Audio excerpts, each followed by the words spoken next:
이건 뭐죠?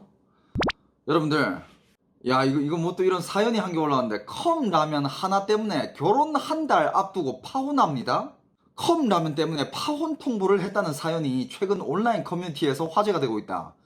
코로나 때문에 결혼식을 늦추다 당초 예정일보다 5개월 늦게 식을 치르게 된 예비신부 A씨와 예비신랑 B씨. 결혼을 한 달 앞두고 진작부터 입주가 결정된 상황이라 B씨는 신혼집에 먼저 거주하고 있었고 가구를 들이고 짐 정리하느라 B씨 또한 주말마다 분주한 일상을 보내고 있었다. 사건의 발단은 사소했다.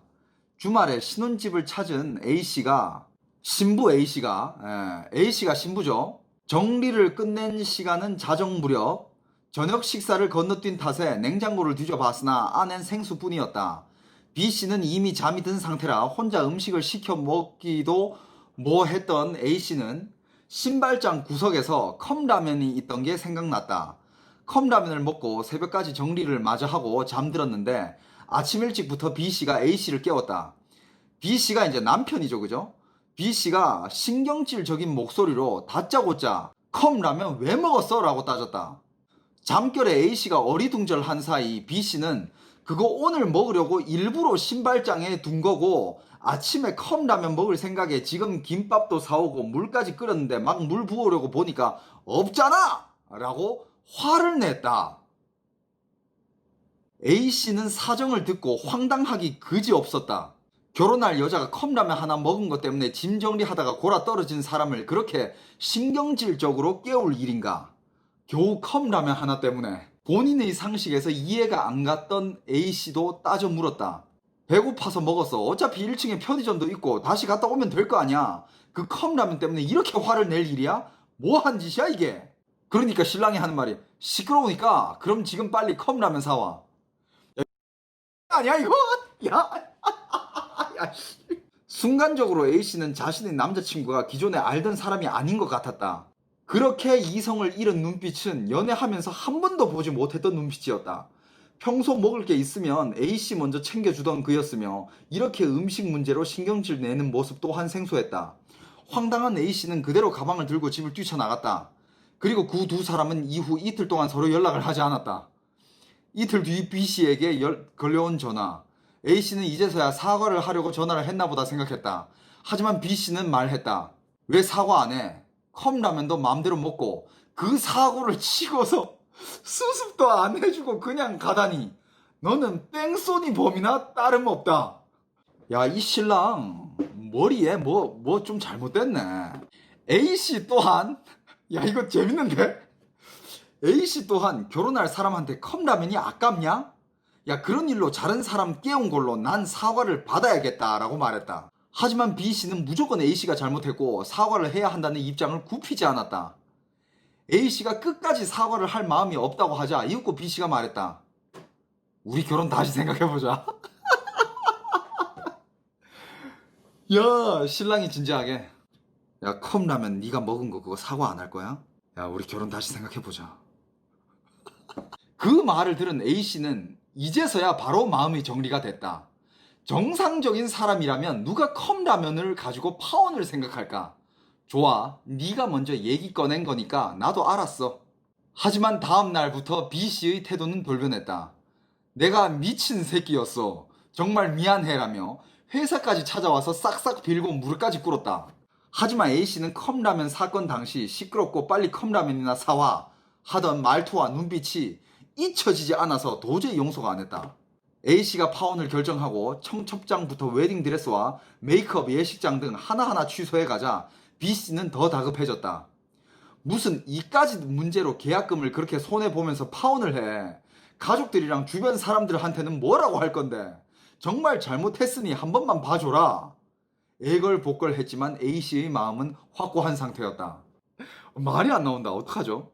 그리고 지금 이후에 와이프가 이걸 다 취소해 나가자 하는 말이 무슨 이까지 문제로 계약금을 그렇게 손해보면서 파혼을 해. 이것도 되게 문제 있어. 야, 나 진짜. 와, 어떻게 이딴 말투로 얘기를 하지? 이 같은 사연이 온라인을 통해 확산되자 네티즌들은 집에 살림까지 넣었는데 설마 결혼을 안 할까 싶어 본성 드러냈다가 남성은 망한 셈이고 여성 입장에서는 인생을 구했다.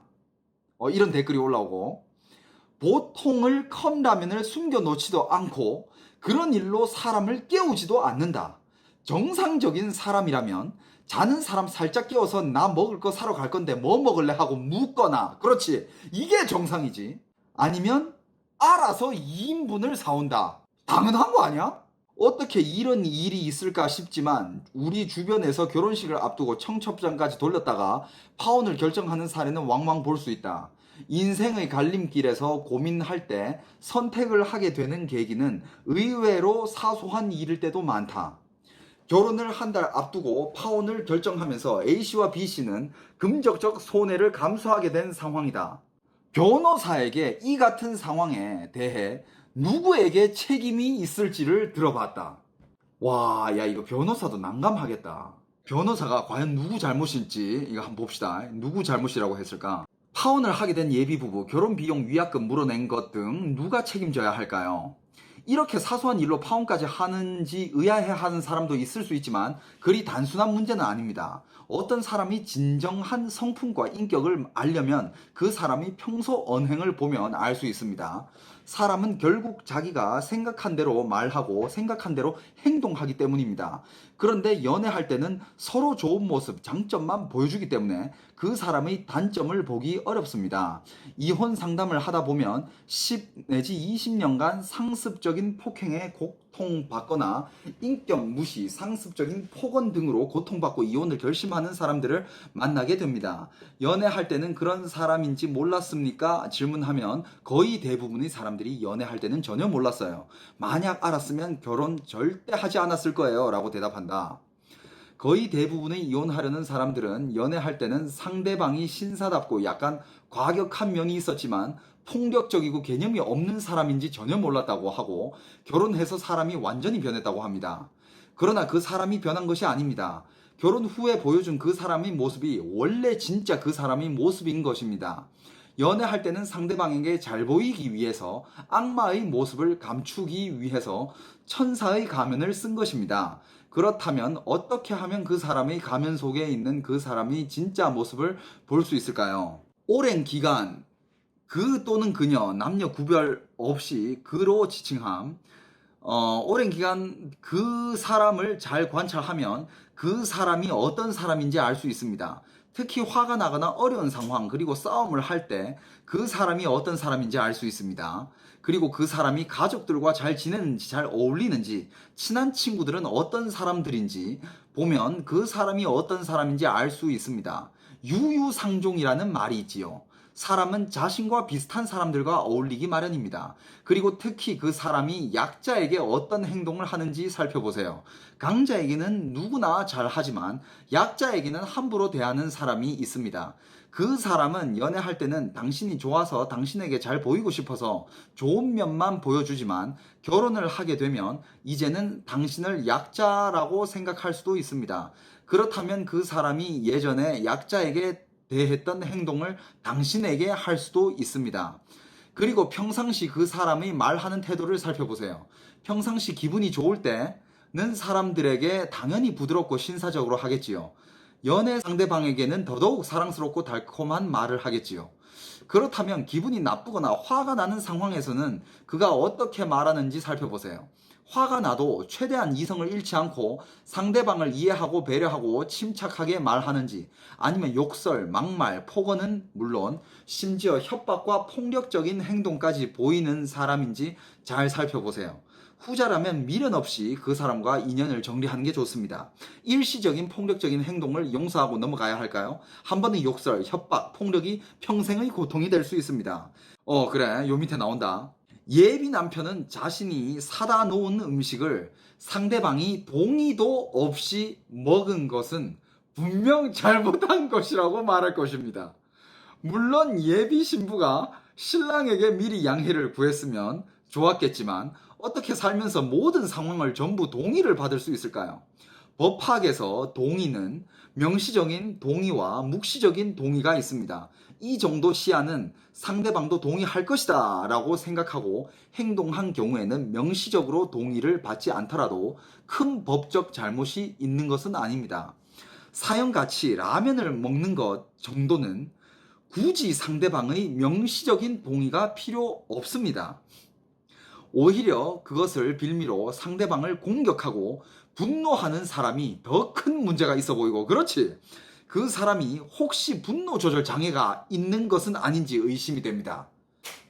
That's what I'm talking about. 이런 사연으로 파혼이 된 경우 책임이 있는 사람에게 손해배상과 위자료를 청구할 수 있습니다.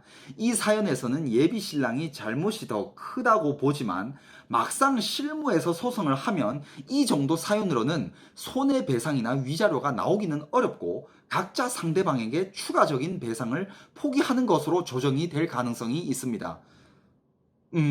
소송에서 손해배상이나 위자료를 받으려면 폭행이나 심한 폭언 등이 있어야 하고 그것을 입증하는 증거도 충분히 확보해서 제출해야 합니다. 세상에 완벽한 사람은 없습니다. 누구나 실수를 할 거나 부족한 점이 있기 마련입니다. 그 단점이 도저히 결혼 생활이나 인간관계를 유지하기 어렵다면 그 사람과의 인연을 끊는 것이 맞겠지만 사소한 단점이나 결함이 있거나 실수를 하였다면 그것을 빌미로 공격을 할 것이 아니라 상대방을 이해하고 포용하는 관대한 모습을 보여주는 사람이 정말로 당신을 이해하고 사랑하는 사람이라고 할 것입니다. 야, 그러니까 여러분들 결혼 함부로 하면 안 돼. 어? 야, 봤지 이거 지금 결혼 잘못하려고 했다가 다행히도 아직 안 한 상태에서 파혼했으니까 다행이지. 결혼 함부로 하면 안 됩니다, 여러분들. 에? 물론 여기 뭐 결혼하신 분들도 계시겠지만, 야, 그러니까 연애할 때는 좋은 모습만 보여주다가 결혼했는데 완전 이제 사람이 변한 거야. 어떡할 거야? 어? 어떡할 거야? 남자들도 마찬가지고 여자들도 마찬가지야. 둘 다 조심해야 돼요. 남자들은 제일 흔한 게 이런 거지.